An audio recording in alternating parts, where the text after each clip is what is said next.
Thoughts and Notions, Unit 3, Lesson 2. Foods from around the world. Foods that are well known to you may not be familiar to people from other countries.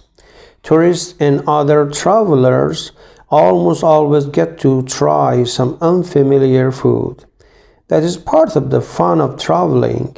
Here are 4 people's experiences with foreign food. Xiao Wang is a student in France. He comes from China. I never had cheese or even milk before I came to France. Cattle are rare in my part of China, so there are no dairy products. I drank some milk when I first arrived in France. I hated it.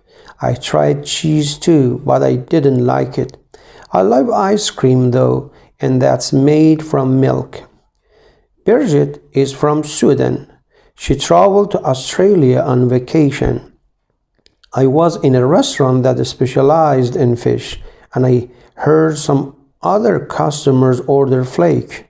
So I ordered some too, and it was delicious. Later I found out that flake is an Australian term for shark. Now, whenever I see a new food, I try it on purpose.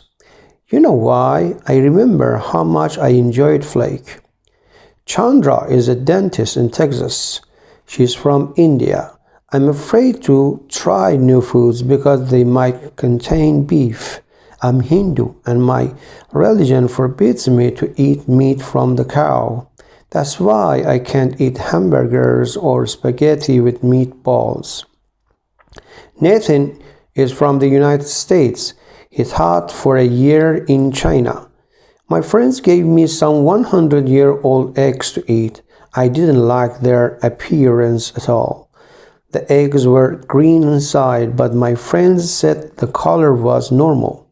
The Chinese put chemicals on fresh eggs. Then they bury them in the earth on 3 months.